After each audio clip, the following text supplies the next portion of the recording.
Bharat study planner पे आपका स्वागत है। देखिए ये टॉप 20 क्वेश्चन है जो मिसलेनियस है। इसमें मैथ के भी, रीजनिंग के भी और जीके के भी, जो आपके एग्जाम व्यू से बहुत ही ज़्यादा हेल्पफुल रहेंगे और आप इनको डेली प्रैक्टिस कीजिए। देखिए पहला क्वेश्चन जो है उसमें दिया गया है कि सूची 1 सूची 2 से संबंधित विषय बताइए। चौथी अनुसूची किससे रिलेटिव है? छठी अनुसूची, आठवीं अनुसूची और नौवीं अनुसूची। तो देखिए जो चौथी अनुसूची है वो है राज्यसभा में सभी राज्यों का प्रतिनिधित्व, कितनी सीटें किसके राज्य के लिए कितनी आवंटित है। तो चौथी अनुसूची इससे रिलेटिव है, राज्यसभा से। और छठी अनुसूची किससे?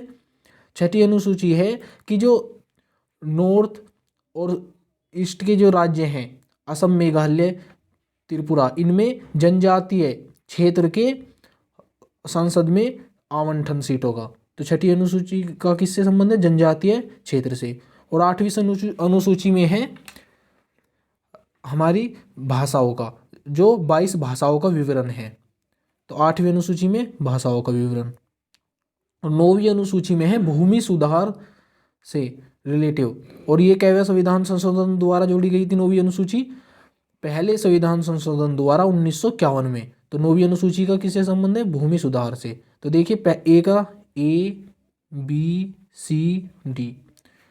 तो इसमें ए का क्या है?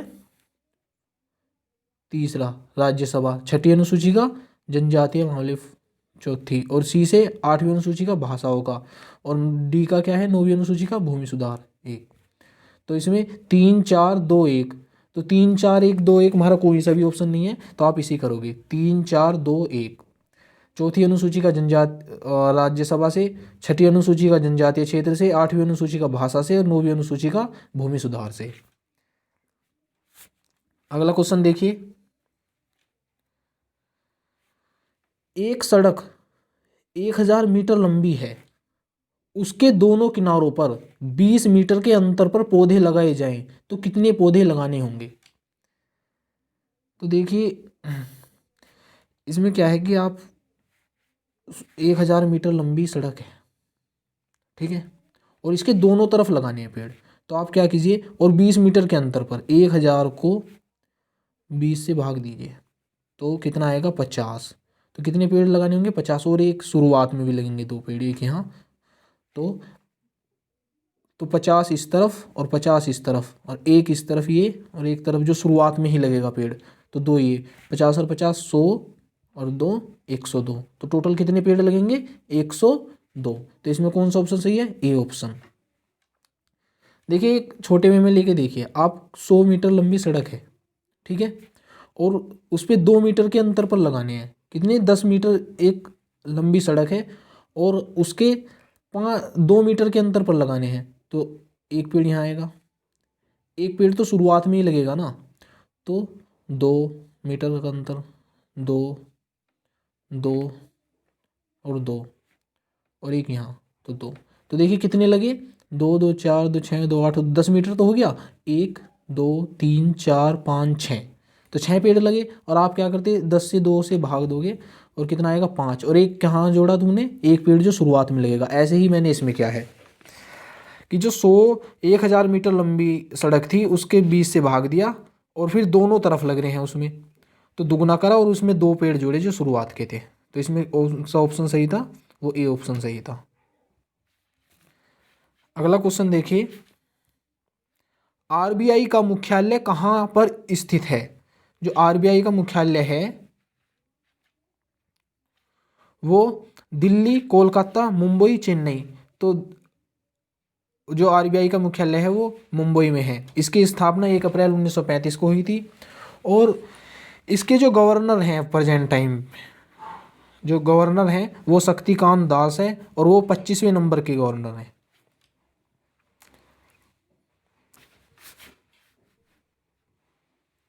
देखिए अगला क्वेश्चन, इसमें क्या दिया गया है? इसमें दिया गया है कि यहाँ क्या आएगा प्रश्नवाचक चिन्ह के स्थान पर। तो देखिए किसी तरीके से ये 10 आया है, और इसके कैलकुलेशन करके 3 आया है। तो देखिए इसमें 6 पंजे 30 गुना करी, और फिर इससे भाग करा, तो 6 पंजे 30 और भाग 3, तो कितना आया? 10।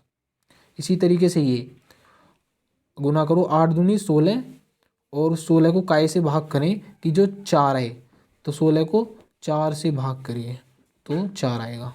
तो 16 को जब 4 से भाग करें तो 4 चौक 16 तो 4। तो इसमें क्या आएगा, प्रश्नवाचक चिन्ह के स्थान पर 4। तो कौन सा ऑप्शन सही है हमारा, सी ऑप्शन बिल्कुल सही है।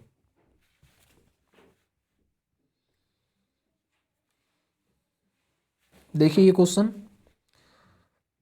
त्रिभुज ए बी सी में, त्रिभुज ए बी सी में ए बी और सी में बी ए सी क्या है 75 डिग्री का कोण, बी ए सी तो ये कितना है 75 डिग्री का कोण। और ए बी सी क्या है, ए बी सी ये क्या है 45 डिग्री का कोण।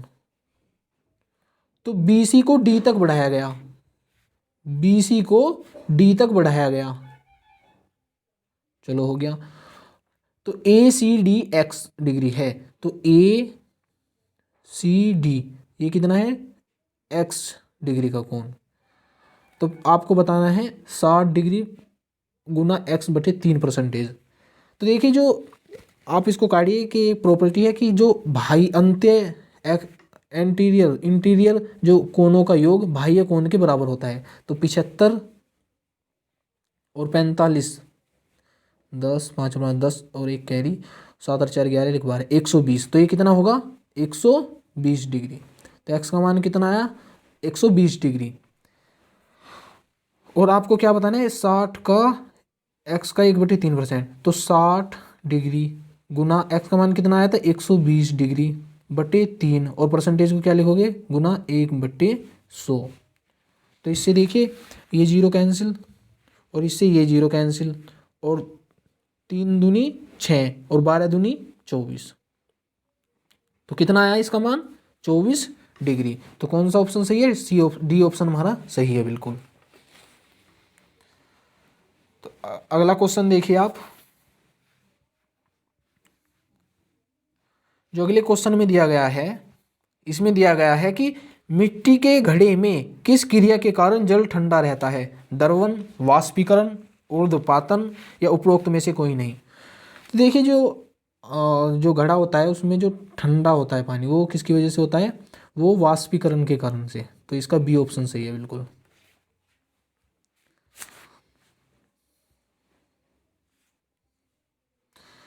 इसमें दिया गया है एक वर्ग तथा आयत का परिमाप बराबर है यदि आयत की लंबाई 48 सेंटीमीटर हो तथा आयत की चौड़ाई इसकी लंबाई का 1/3 हो तो वर्ग का क्षेत्रफल है। देखिए एक वर्ग है, वर्ग की क्या प्रॉपर्टी, चारों भुजा समान होगी और परिमाप की आमने सामने की भुजा समान, परिमाप बराबर हैं, जो इनके पेरीमीटर हैं जो परिमाप हैं वो बराबर हैं इनके, ठीक है। लंबाई 48 सेंटीमीटर है आयत की, तो इसकी लंबाई कितनी है 48 सेंटीमीटर और आयत की चौड़ाई इसकी लंबाई का 1/3 है। तो लंबाई कितनी है आयत की 48 और इसका 1/3 क्या हो जाएगी चौड़ाई, तो 3 एकम 3 और 3 छंग 18 तो कितनी आई 16, ठीक है। जो आयत की चौड़ाई होगी वो 16 सेंटीमीटर आई और इसका परिमाप क्या होगा आयत का, तो लंबाई और चौड़ाई का दुगुना 64 और गुना 2 तो 128 और इसमें आयत का परिमाप कितना आ गया 128। और आपको पता है कि आयत और वर्ग का परिमाप बराबर है तो हमें वर्ग का क्षेत्रफल बताना है। तो इसका भी परिमाप क्या होगा 128 और इसकी वर्ग की भुजा क्या होगी, तो 4 से भाग दीजिए, 4 तिया 12 और 4 दूनी 8। तो जो वर्ग की भुजा आई है वो कितनी आई है 32 और 32 का और वर्ग का क्षेत्रफल क्या होगा भुजा स्क्वायर और 32 का स्क्वायर क्या होगा 1024 सेंटीमीटर स्क्वायर। तो कौन सा ऑप्शन सही है 1024, बी ऑप्शन सही है इसका, ए ऑप्शन सही है 1024 सेंटीमीटर स्क्वायर जो वर्ग का क्षेत्रफल है। अगला क्वेश्चन देखिए,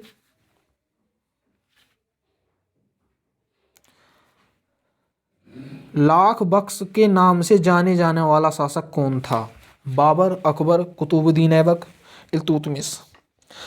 तो देखिए ये गुलाम वंश से है और इसका जो कुतुबुद्दीन ऐबक को लाख बख्श के नाम से भी जाना जाता है, जो गजनवी का गुलाम था और उसका गुलाम फिर इल्तुतमिश। तो इसका सी ऑप्शन सही है।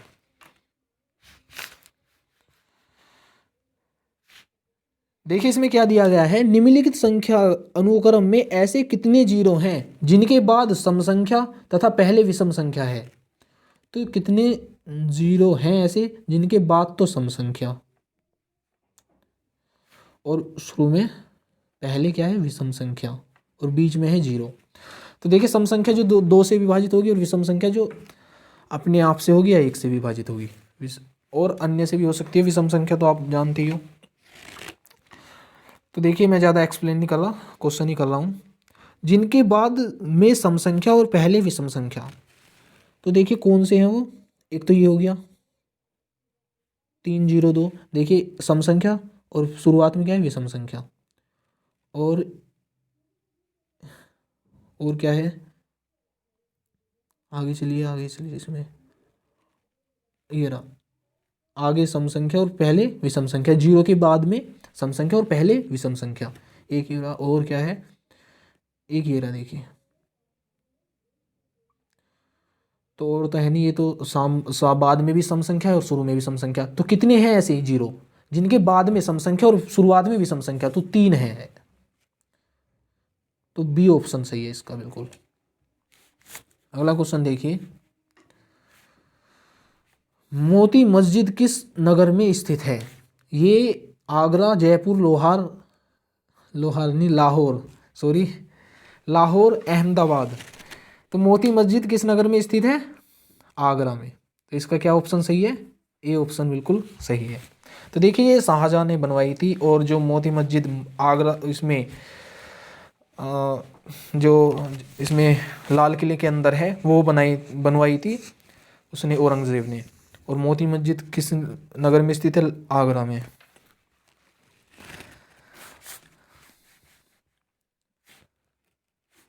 चार क्रमागत सम संख्याओं का औसत 15 है, तदनुसार उनमें दूसरे नंबर की सबसे बड़ी संख्या होगी। तो देखिए जो चार क्रमागत संख्याएं हैं उसका जो औसत है वो 15 है, जो मध्य है वो 15 है। तो अगली संख्या क्या होगी जो क्रमागत है, तो इसमें हम अगली संख्या क्या होगी जो सम होगी, 16, और 16 से अगली 18, और इससे पहले 14, और इससे पहले 12। तो देखिए संख्या ये है, कौन कौन सी, एक 12 है, एक 14 है, एक 16 है, एक 18 है। देखिए चार क्रमागत सम संख्याओं का औसत कितना है, 15 है। उनमें से दूसरे नंबर की सबसे बड़ी संख्या कौन सी होगी। तो देखिए दूसरे नंबर की सबसे बड़ी संख्या कौन सी, सबसे बड़ी संख्या तो है 18, और दूसरे नंबर की फिर 16। तो कौन सा ऑप्शन सही है इसमें, डी। देखिए आप क्रमागत संख्याओं का एवरेज कैसे निकालोगे, शुरू की संख्या ली 15 और 18, 15 और 18 30, और 30 को 2 से भाग दिया तो कितना आया 15। तो देखिए एवरेज ये रहा 15 ही आ रहा था। और आपको पूछा है कि उसमें दूसरे नंबर की सबसे बड़ी संख्या कौन सी है, तो कौन सी है वो, 16। अगला क्वेश्चन देखिए,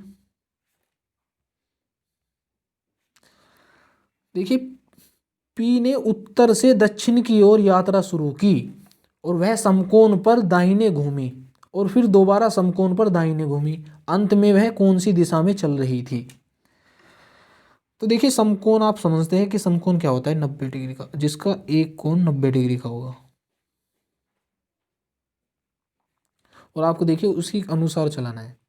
तो जो ये है क्वेश्चन, पी उत्तर से दक्षिण की ओर चले, ईस्ट, वेस्ट, नॉर्थ, साउथ, और मैं इस पॉइंट से चला रहा हूँ। देखिए पी ने उत्तर से दक्षिण की ओर यात्रा शुरू की और समकोण पर, देखिए ये यात्रा की और समकोण पर दाहिने ओर घूमी। तो दाहिने ओर कहाँ घूमेंगी, ये इस तरफ। तो ये देखिए 90 डिग्री का हो गया, तो समकोण बन गया। इस तरफ आ गया वो पश्चिम की दिशा की तरफ उसका मुख, और फिर दोबारा समकोण पर दाहिने ओर घूमी, फिर इस तरफ घूमी दाहिने, देखिए 90 डिग्री समकोण पर घूमी एक। अंत में वह कौन सी दिशा में चल रही है, तो देखिए अब कौन सी दिशा में चल रही है, ये कौन सी दिशा है, नॉर्थ, उत्तर दिशा। तो कौन सी है, उत्तर दिशा। ए ऑप्शन बिल्कुल इसका सही है।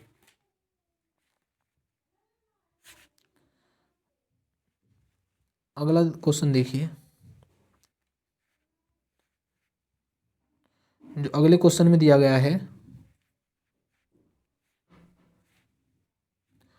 ऐसे उपकरण जो रासायनिक ऊर्जा को विद्युत ऊर्जा में परिवर्तित कर दें वह कहलाते हैं बैटरी, मोटर, जनरेटर, गतिमान, कोईल, मीटर।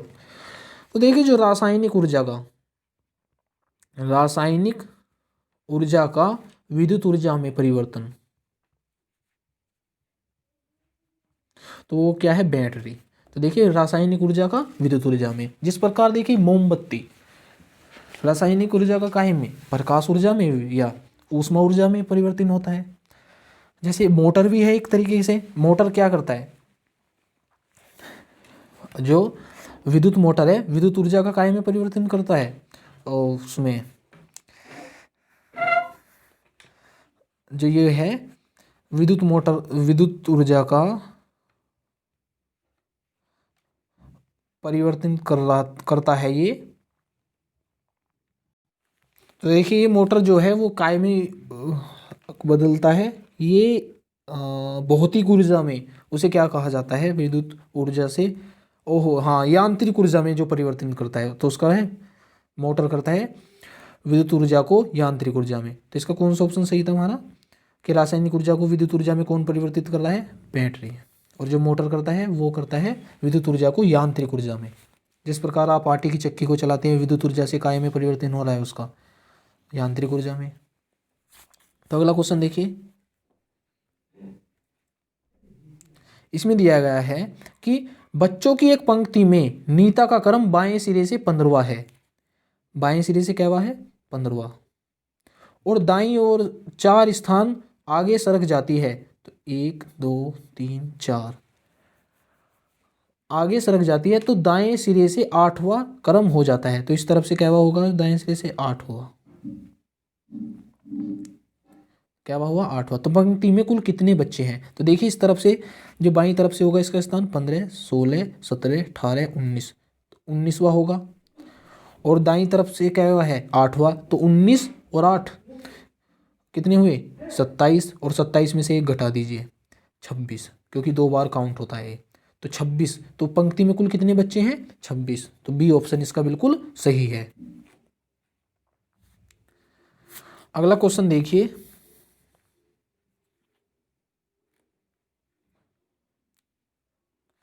प्रकाश का वेग अधिकतम होता है हीरे में, पानी में, निर्वात में, हाइड्रोजन में।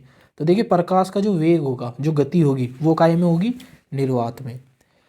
प्रकाश ही है जो निर्वात में भी चल सकता है, पर ध्वनि निर्वात में नहीं चल सकती, उसको माध्यम चाहिए किसी का ना किसी का।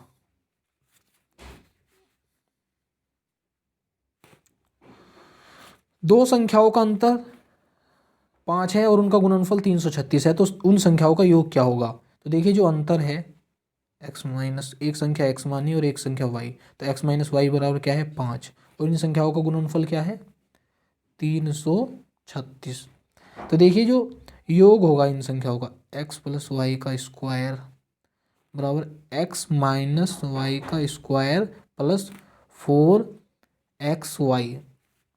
आप इसमें ठीक है 5 का स्क्वायर कितना होगा 25, और 4 का इसके 4 से गुना कीजिए, तो 6 चौक 24, 4 2 हासिल, 4 ते 12 2 14 4 1 हासिल, और 4 ते 12 एक 13 1344, और 1344 और कितना होगा 5 4 9 और 4 2 6 1369।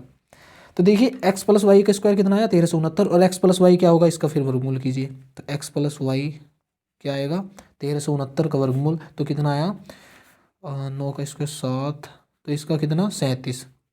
तो x प्लस वाई का योग कितना आया 37, क्योंकि इसका वर्गमूल 1369 का कितना होगा, वो होगा 37। तो इसका कौन सा ऑप्शन सही है, सी ऑप्शन, जो दो संख्याओं का योग होगा वो होगा 37। आपको देखिए 30 तक स्क्वायर तो करने ही है याद, 30 तक वर्ग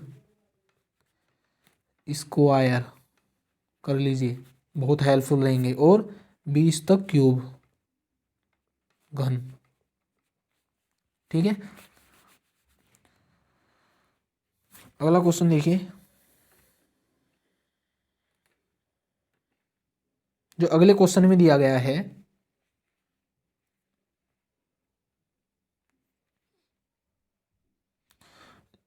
आपको मिलान करनी है। जो महाभिनिष्क्रमण है जो बौद्ध धर्म से रिलेटिव, वो किसकी संज्ञा दी गई है उसको? गृह त्याग की घटना, ज्ञान प्राप्ति की घटना, सारनाथ, प्रथम उद्देश्य, मृत्यु की घटना। जो महानिष्कर्मण हुआ था वो जब गृह त्याग की घटना हुई थी उसमें, तो इसका पहला संबोधि, तो ज्ञान प्राप्त की घटना। और धर्मचक्र परिवर्तन जब सारनाथ में प्रथम उपदेश दिया था, और महापरिनिर्वाण जब मृत्यु की घटना हुई थी। तो इसमें तो यही है सामने ही जो इनके हैं। तो कौन सा ऑप्शन सही है भाई? 1 2 3 4, तो ए ऑप्शन बिल्कुल सही है इसमें। ये सारी घटनाएं बौद्ध धर्म से रिलेटिव है। अगला क्वेश्चन देखिए, इसमें दिया गया है,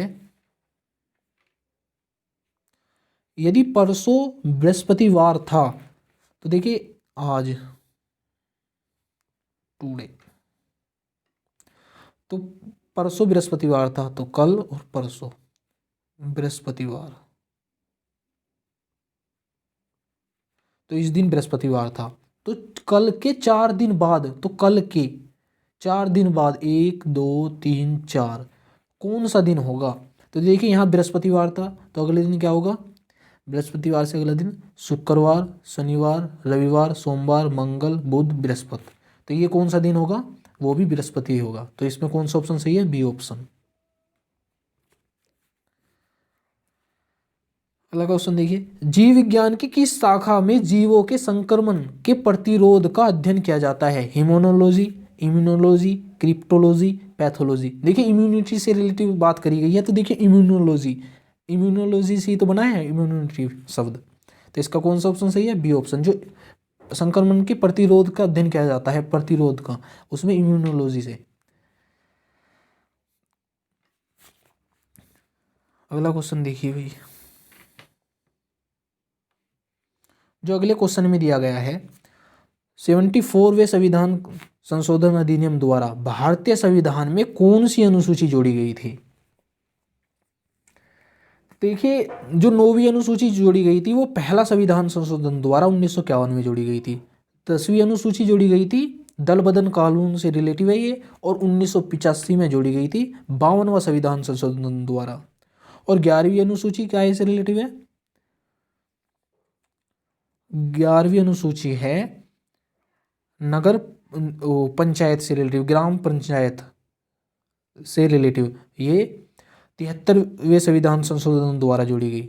और जो 12वीं अनुसूची है वो 74वें संविधान संशोधन द्वारा जोड़ी गई।